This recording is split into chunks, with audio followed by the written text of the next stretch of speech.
In a previous video, we talked about the Lewis structures for lone neutral atoms and for ions and ionic compounds. Most of the Lewis structures that we're going to draw, though, are going to be molecular compounds that have covalent bonds. They're just a lot more interesting than the ionic Lewis structures are. There is a general procedure to follow when you're drawing a Lewis structure. According to the book and most references that you'll find, the steps are to start by drawing the skeletal structure, then count up how many electrons you have available, then place those electrons around your atoms, following a few simple rules, and then adjust as needed once you've distributed all your electrons and you see that you don't have enough to go around, basically. I like to do things a little bit differently. I like to draw my skeletal structure and then make everybody happy. Go ahead and give all of my atoms that are octets with only single bonds, and then count up how many electrons I have and compare that to how many I need to make that structure work. The first couple examples I have for this, it's not really going to make a difference which one you do. When we get to a later structure in a couple slides, I'll show you the difference. I'll work it both ways so that you can see sort of what I mean by counting and then distributing versus distributing and then counting. Our first compound is NH3, or ammonia. There's really only one way that this skeletal structure can be arranged, and that is with nitrogen in the center and the 3 hydrogens arranged around the outside. Hydrogens always have to be terminal. They can only ever have one bond, so they always have to be on the outside. Now, nitrogen starts off with 5 valence electrons. Each of the hydrogens has 1 valence electron, and there are 3 hydrogen atoms. So we have 8 electrons available to distribute around these 4 atoms. The first place to start putting electrons is in single bonds so that each atom is connected in one cohesive structure. To do that, I'm going to put a single bond between each hydrogen and the nitrogen. Now, the next step would be to fill out the valence shells of our terminal atoms, but since hydrogen only ever takes 2 electrons, we're done there. The last step then is going to be to fill out nitrogen's valence shell. We do that by adding 2 electrons, a lone pair, onto the nitrogen. If we count up how many electrons we've used, then we have 2 in the lone pair, 2 in each of the bonds.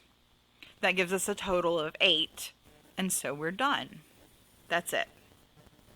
Not too bad. CH4 is a similar idea as the NH3. Our carbon will have to go in the center. It'll have to be surrounded by hydrogens. Carbon brings 4 valence electrons to the party.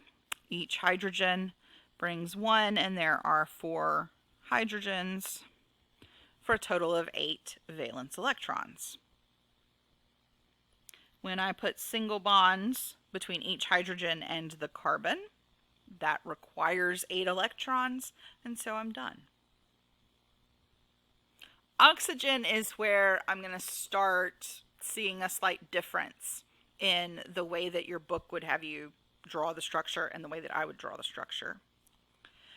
The way that your book would have you go about it, you'd start off by putting your atoms where they belong. There's only 2 of them, so next to each other is fine.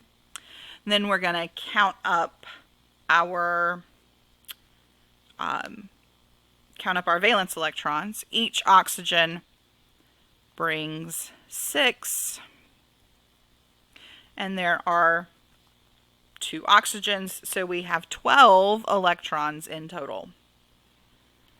Now, to start distributing, we'll start with a single bond between the 2 oxygens. That requires 2 electrons. And then we'll start adding electrons around our oxygen atoms. So that's 2, 4, 6, 8, 10, 12. Our last oxygen only has 6 valence electrons, and so we know that that's not the correct structure. So in order to fix that, we know we're going to have a double bond somewhere. Fortunately, oxygen is only 2 atoms, and so we can just forget about that version and start over with a double bond. Now, the double bond has used 4 electrons. 6, 8, 10, and 12 finishes it off with each oxygen having 8 electrons. The way that I prefer to do this, I would start from the same place, right? My oxygen, and I would put a single bond between them.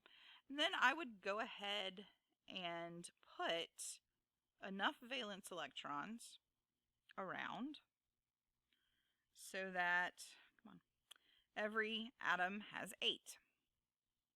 Then I would count up how many electrons that used. So in this case, I've got 2, 4, 6, 8 in the bond, 10, 12, 14. So what that tells me is that I need to add a double bond. And the way that I'm going to go about doing that is to find a pair of lone pairs, 2 separate lone pairs on atoms that are next to each other. In this case, it's, the oxygen is the only place we can get those, but I can take those 2 lone pairs that are on top of each and transform them into a double bond. So my final answer then is going to be my 2 oxygens with 2 lone pairs each. And now I've also added in a new bond to make that bond a double bond. It doesn't matter which way you go about it. In the first method, you're really just saying, well, I have this atom that needs more electrons, and I can steal that lone pair to put into the second bond. But it helps me, and I think it helps a lot of students to be able to see, okay, well, if I have too many electrons that I've used, taking 2 lone pairs and converting that into a bond means that each atom still has 2 electrons, but now there's only 2 electrons in total that we're using instead of 4. The last structure that we'll talk about in this video is the structure of nitrogen. Nitrogen will necessarily have 2 nitrogen atoms arranged next to each other. And each nitrogen brings 5 valence electrons. So we have 10 in total that we can use. If I were to draw the structure the way that I typically draw structures, I would start with a single bond between the 2 nitrogens, and each nitrogen would get 3 lone pairs. When I count up the number of electrons that uses, though, I'm going to end up with 14 electrons. That's too many electrons. So I can take this pair of lone pairs and I can fold them into a double bond, which would give me a structure that looks like this.